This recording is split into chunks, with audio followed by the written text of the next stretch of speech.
मेरी बात को बीच में नहीं टोकना जी। सबसे बड़ी चीज है। मैं ये 10 क्वेश्चन के बारे में बार बार मैं मीडिया में कह रही कि जो मैंने 10 प्रश्न पूछा है सरकार उसका जवाब दे दे तो मैं इस पर विचार करूंगी, है ना। अब मेरे 10 क्वेश्चन क्या है आप सुन लीजिए। 10 क्वेश्चन में मैंने ये कहा कि सुप्रीम कोर्ट का जो जजमेंट है, नो जस्टिस, जो संवैधानिक बेंच कहलाता है, ये कॉन्स्टिट्यूशनल है। उनने एक जजमेंट दिया था कि डॉक्टर इंदिरा साहनी का जो जजमेंट के आधार पर कहा कि 50% से ऊपर नहीं होना चाहिए आरक्षण, और यदि करना है तो ऐसी असाधारण परिस्थिति क्या है, चाहे एससी के लिए, चाहे एसटी के लिए, चाहे ओबीसी के लिए, उनका सामाजिक, आर्थिक, शैक्षणिक पिछड़ापन, ये तमाम सारी चीजों को आधार पर ही आप बढ़ा सकते हैं। आपको मालूम होगा कि यही केस 58 को लेकर जब 2012 में बढ़ा तो लोग कोर्ट में पहुंच गए कि ये 58 हुआ और हमें कुछ लोगों को कहा कि हमारा आरक्षण कम कर दिया, ये सारी बात हुई।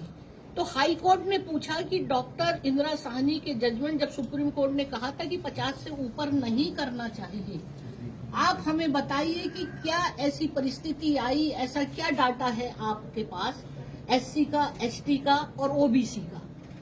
तो ये सारा तमाम जो जानकारी है इन्होंने दिया, तो इससे हाई कोर्ट ने इस चीज को नहीं माना कि ये इस तरह की जो डाटा है हम इससे सहमत नहीं है। तो ऐसी परिस्थिति को देखते हुए सुप्रीम कोर्ट का हवाला देते हुए जो जजमेंट सुप्रीम कोर्ट ने दिया था डॉक्टर साहनी को, उसको 50% से ज्यादा अगर है तो उसकी परिस्थितियां, और वो परिस्थितियों को इन्होंने डाटा के रूप में सरकार ने प्रस्तुत नहीं किया और उसको अवैधानिक कर दिया। तो मेरा क्वेश्चन यही था कि जब 58 का जब अवैधानिक घोषित हो गया है तो मैंने सरकार से जानना चाहा कि आपने 58 से 76 जो अभी अवैधानिक है, तो ऐसी परिस्थिति कौन सी आ गई है कि जो आपने 76 कर दिया, जबकि सुप्रीम कोर्ट का ये जजमेंट है कि 50 से ऊपर नहीं। तो क्या मेरे लिए ये जानना जरूरी नहीं है, जिस तरह से अवैधानिक 58 हो गया है तो कल को ये मामला निश्चित रूप से कोर्ट में जाएगा और फिर वैसी स्थिति हो जाएगी।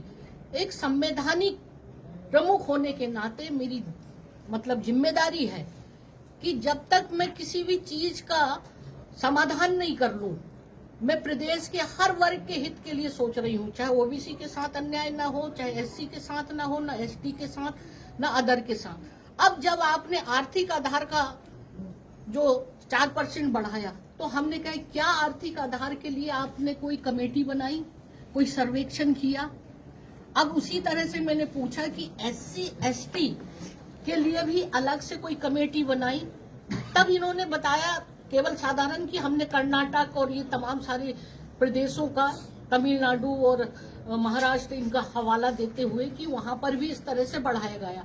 तो वहां पर जब बढ़ाया गया था रिटायर्ड जज की कमेटी बनी गई थी और उनके बहुत बारीकी से उन्होंने आर्थिक सामाजिक पिछड़ापन को भी बहुत विस्तार से उसमें जांचा और उसको लिए सुप्रीम कोर्ट ने भी माना कि फिर भी वो मामला कोर्ट में गया हुआ है। ये मामला भी आपने 10 तारीख को 19/10 को भी हाई कोर्ट, सुप्रीम कोर्ट में ये मामला गया 58 का। तो हमने कहा कि सुप्रीम कोर्ट में अगर आपने दायर किया है तो उसके क्या तथ्य हैं, आप मेरे सामने रखिए। जब 58 में जो हाई कोर्ट ने ये प्रश्न चिन्ह लगाया कि आप ये बताइए कि हाई कोर्ट के जितने प्रश्न थे क्या आपने उसके डाटा सब तैयार कर लिया, कल को ये हाई कोर्ट में, सुप्रीम कोर्ट में जाएगा। और दूसरी बात ये भी है कि आपने लीगल अभिमत विभाग का लेना पड़ता है किसी भी व्यक्ति के लिए, जो विधानसभा के लिए, तो विधानसभा बुलाने के लिए और इसका जो विधेयक लाने के लिए, तो वो अभिमत भी मैंने जाना क्योंकि अभिमत उसमें नहीं है। इसी तरह से इसमें क्वांटिफाइबल डाटा जो ओबीसी के लिए कहा, उसका आधार जनसंख्या, आर्थिक, सामाजिक, शैक्षणिक होना चाहिए। वो क्वांटिफाइबल डाटा मुझे आप उपलब्ध कराएं। ऐसे बहुत सारे 10 प्रश्न का।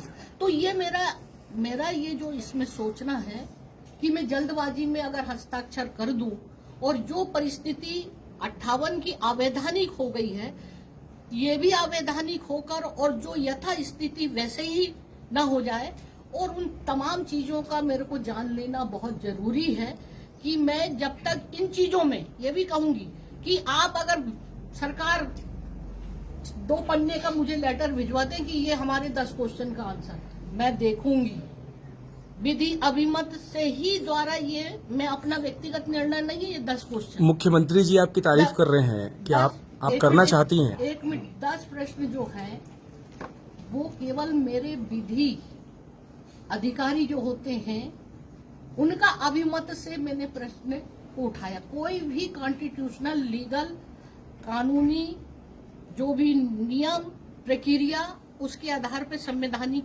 व्यक्ति जो है उसी के आधार पर निर्णय लेकर कोई भी विधेयक विधानसभा में आता। आपको याद होगा मैंने अभी 8 या 9 विधेयक रोका है।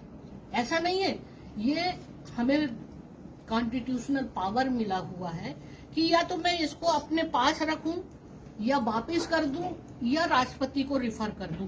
अब मैंने ये अध्ययन कर ली, इसमें किसी भी तरह का कोई प्रेशर या दबाव की जरूरत नहीं होती है।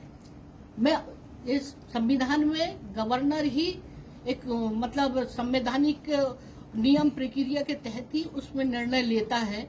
तो कुल मिला के ये तमाम सारी चीजों का मैं वेट कर रही हूँ। जवाब पेश कर दिया गया। मुझे मैंने अभी टीवी में देखा है कि हमने भेज दिया है। अब मैं देखूंगी, क्योंकि आज छुट्टी पड़ गई, मेरे पास तो आया नहीं। वो जवाब देखने के बाद भी मैं ये देखूंगी कि ऐसा नहीं कि 4 लाइन का 10 लाइन का पत्र लिख दिया और हमने जवाब दे दिया। मैं जो डाटा मांगा है और क्वांटिफाइबल डाटा और जितने भी लीगल उस पर भी मैं विचार करूंगी, तभी इस चीज के लिए मैं विचार मतलब सोचूंगी कि इसमें साइन करना है या नहीं करना है, क्या करना है। और ये तमाम चीजों को मेरा अपने है, इस मामले में मैंने पहले ही आपको समझा दिया। सीएम साहब ये कह रहे हैं कि हमें उम्मीद है कि हस्ताक्षर हो जाएंगे, क्योंकि आपकी तारीफ भी कर रहे हैं कि आप करना चाहती हैं करके, लेकिन दबाव में है। देखिए, ये कानून के तहत है। मैंने कहा कि कोई भी चीज करना चाहती हूँ, लेकिन जो विधेयक में जो प्रश्न कोर्ट का मामला है, सुप्रीम कोर्ट में मामला, अगर